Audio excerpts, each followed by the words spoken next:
Ya pemirsa, kita akan membahas bagaimana kemudian hasil pertemuan dari Kapolri Jenderal Listio Sigit Prabowo bersama dengan tokoh masyarakat dan juga koalisi masyarakat sipil yang membahas sejumlah isu atas peristiwa yang terakhir terjadi demonstrasi pada akhir Agustus lalu dan juga arahnya pada reformasi kepolisian. Akankah ini betul-betul bisa mendorong terjadinya reformasi di tubuh kepolisian yang lebih profesional, akuntabel, dan juga mengutamakan pelayanan publik? Malam hari ini kita akan membahasnya bersama dengan sejumlah narasumber yang sudah bergabung di Apa Kabar Indonesia. Malam hari ini ada Ketua Kompolnas Pak Arief Wicaksono. Selamat malam Pak Arief. Sehat ya Pak? Alhamdulillah sehat. Alhamdulillah, terima kasih sudah hadir malam hari ini. Dan juga bergabung bersama kita ada Pak Bambang Rukminto, pengawat kepolisian. Selamat malam Pak Bambang Rukminto. Malam Ken. Oke, baik. Malam Arief. Malam Mas Bambang, Ya. terima kasih. Pak Arief, melihat pertemuan yang sudah dilakukan oleh Kapolri dan juga sejumlah tokoh masyarakat atau koalisi masyarakat sipil membahas mengenai apa yang terjadi di Indonesia dan tujuannya pada reformasi kepolisian. Bagaimana Kompolnas juga ikut ambil bagian mengenai hal ini Pak? Iya, terima kasih Mbak Ana. Memang pertemuan itu dilaksanakan di dekat kantor. Oke. Kebetulan juga ada perwakilan Komisioner Kompolnas yang hadir di situ, yaitu Pak Anam. Kami melihat ada tokoh-tokoh masyarakat, ada 10 orang ya. Itu bagus ya, karena walaupun sudah dibentuk yang dinamakan tim transformasi Komisi reformasi, Transformasi Kepolisian. transformasi kepolisian, mereka ini maksud kami Pak Kapolri itu mau mendengarkan apa yang diharapkan dari masyarakat itu terhadap polisi, karena kalau polisi itu melihat dirinya sendiri ya sama dengan Pak Arief lah, kalau dia mau lihat kupingnya kan nggak bisa ngelihat kecuali kalau orang lain. Jadi mereka itu bisa melihat dengan jernih, memberikan masukan dengan lebih komprehensif apa kira-kira yang perlu di-adjust di internal Polri ini. Demikian Mbak Ana. Oke, baik. Pak Bambang, apakah kemudian peristiwa yang terjadi di Indonesia pada akhir Agustus lalu ini menjadi katalis untuk melakukan reformasi di tubuh kepolisian, Pak Bambang? Ya, saya melihat itu adalah akumulasi dari problem yang terjadi terkait dengan yang terjadi di kepolisian selama ini ya.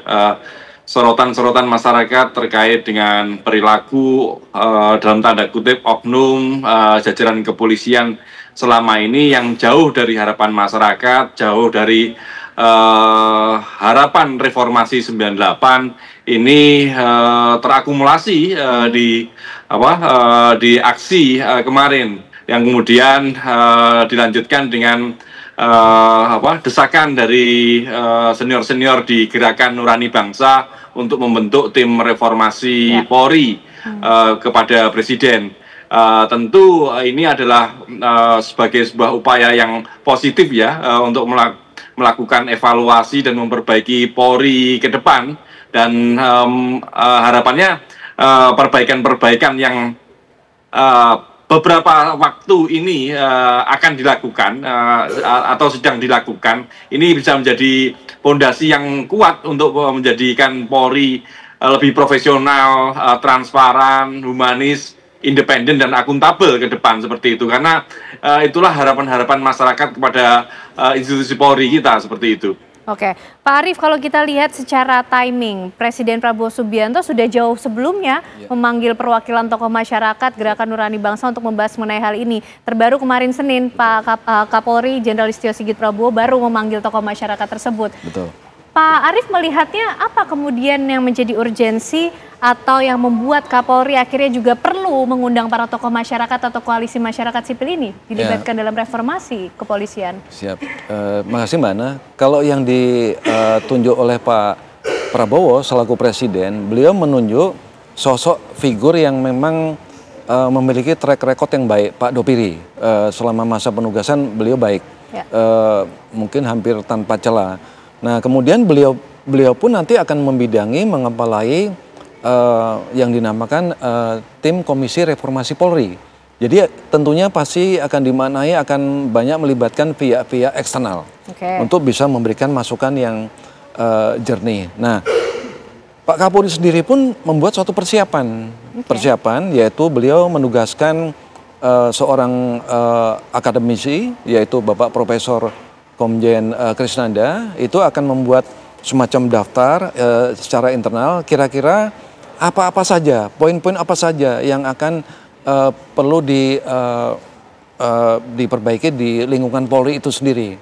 Nah ini terasa belum lengkap kalau Pak Kapolri belum mendapatkan masukan dari para ahli dari masyarakat luar di bidangnya masing-masing.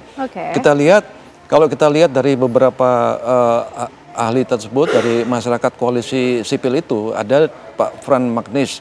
Beliau membandingkan dengan bagaimana polisi di Jerman itu bisa dijadikan figur panutan oleh masyarakat. Kemudian ada juga yang mengatakan bahwasanya memang pengawasan itu harus ditingkatkan karena kewenangan Polri yang begitu besar.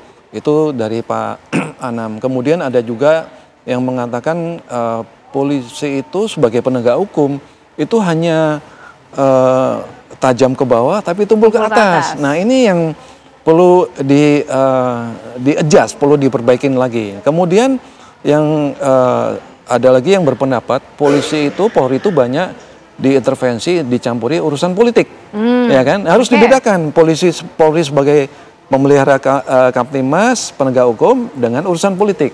Nah ini bagus nih masukan ini. Kemudian ada juga yang mengatakan bahwa internal Polri itu sendiri juga harus dilihat, jangan bergaya, berstyle kayak ini, kayak militer, mohon maaf.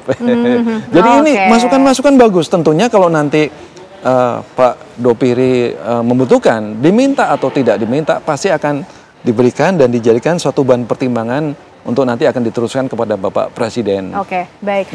Pak Bambang, kalau Pak Bambang sendiri melihat apa sih sebetulnya perbedaan tim reformasi yang akan dibentuk oleh Kapolri sendiri dengan Komisi Transformasi Kepolisian yang juga sudah dibentuk oleh Presiden Prabowo Subianto? Karena tokoh-tokoh yang hadir nih nampaknya juga tidak jauh berbeda begitu Pak Bambang yang dimintai insight atau masukan? Ya, kalau saya melihat tim yang dibentuk Kapolri tentu fokus pada problem-problem internal ya, terkait dengan inventarisasi masalah-masalah yang ada di internal dan kemudian mencari solusi terkait dengan transformasi perbaikan-perbaikan di internal seperti itu. Karena kalau kemarin kebetulan minggu kemarin saya juga salah satu yang diundang oleh tim reformasi yang dipimpin oleh Pak Krisnanda, kawan-kawan juga memberikan masukan-masukan yang solutif ya terkait dengan problem-problem yang selama ini terjadi di kepolisian. Sorotan masyarakat terkait dengan problem di kepolisian itu menyangkut perilaku hedon, kemudian arogan, masih militeristik, terus masih banyaknya pungli. Kemudian kalau kita melihat mengapa itu terjadi, salah satunya juga karena belum adanya meritokrasi di internal kepolisian yang baik, kemudian soal rekrutmen anggota kepolisian yang masih banyak mendapatkan sorotan karena untuk masuk kepolisian ini harus bayar, kemudian ada titipan-titipan dari politisi, kemudian juga ada terkait dengan pengaruh-pengaruh politik terkait dengan kebijakan-kebijakan kepolisian seperti itu. Makanya tim internal ini selain menginventaris juga mencari solusi di internal gitu. Saya rasa ini sangat berbeda sekali dengan tim yang akan dibentuk oleh Presiden nanti. Karena tim Presiden ini nanti tentu akan lebih mengupas masalah-masalah yang mendasar ya terkait dengan struktur dan yang lebih karena kepolisian ini saya melihat merupakan bagian dari National Security System, juga terkait dengan Criminal Justice System. Jadi banyak hal yang harus direformasi secara struktur maupun kelembagaan yang itu hanya bisa dilakukan oleh Presiden. Jadi tidak mungkin itu dilakukan oleh Kapolri sendiri seperti itu. Oke, baik Pak Arief, kalau kita bicara soal tim internal ya yang dibentuk oleh Pak Kapolri ini untuk bisa ikut mendorong reformasi di tubuh kepolisian. Selama ini kan Kompolnas juga sebetulnya sudah melakukan peran tersebut ya Pak, ikut mengawasi, memberikan evaluasi, catatan apabila kemudian ada miss atau kesalahan mungkin dari kepolisian yang dilakukan. Betul. Nah, ini gimana selama ini peran Kompolnas akhirnya hanya menjadi masukan yang lintas saja atau semakin diperkuat dengan adanya tim dari internal Kapolri sekarang? Jadi begini, kalau Kompolnas itu kan memang khusus untuk mengawasi fungsional dan juga sebagai pengawas eksternal daripada Polri itu sendiri. Ya. Dibentuk berdasarkan undang-undang dan juga berdasarkan keputusan presiden. Ya. Nah, kalau kita lihat ke belakang, jejak digital sudah banyak sekali yang dilaksanakan sejak dilantik, yaitu adanya kasus polisi nembak polisi, sampai terakhir masalah kerusuhan.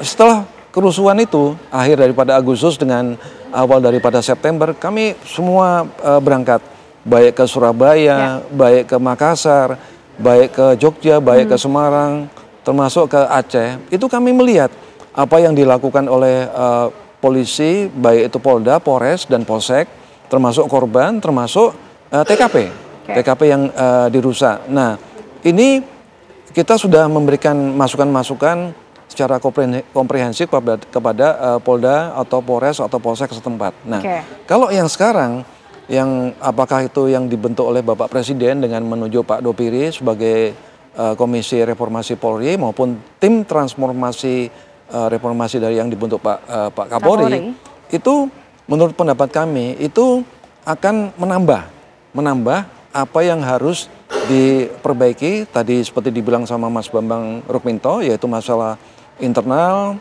sampai orang mau jadi polisi aja harus bayar, ya kan, meritokrasi, yaitu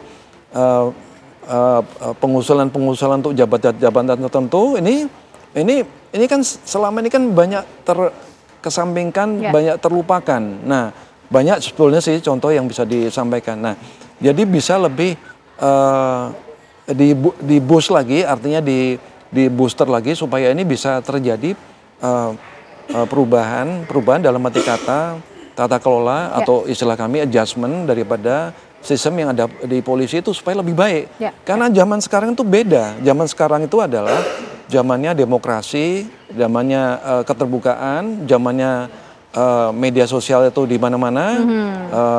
Kita nggak bisa lepas dengan handphone barang sedetik pun. Nah, itulah yang dimaksudkan bentukan dari Bapak Presiden, kemudian bentukan dari Bapak Kapolri itu sendiri, itu nanti akan semacam penambahan dan itu sangat diperlukan untuk bisa membaca harapan ekspektasi masyarakat supaya menjadi polisi yang humanis, polisi yang melayani dan polisi yang komunikatif. Ya, karena itu sebetulnya diharapkan oleh publik, jangan sampai kemudian semangat reformasi kepolisian ini hanya simbolis saja begitu Pak, tapi tidak ada implementasi nyata. Nah, kemudian yang ingin kita tanyakan berikutnya, nanti di segmen selanjutnya pemirsa, seperti apa kira-kira komposisi atau pembagian peran dari tim ataupun juga komisi reformasi yang sudah dibentuk oleh Presiden maupun juga oleh Kapolri sendiri. Siapa-siapa yang akan terlibat di dalamnya? Sejauh apa optimisme untuk bisa mendorong reformasi kepolisian ke depan?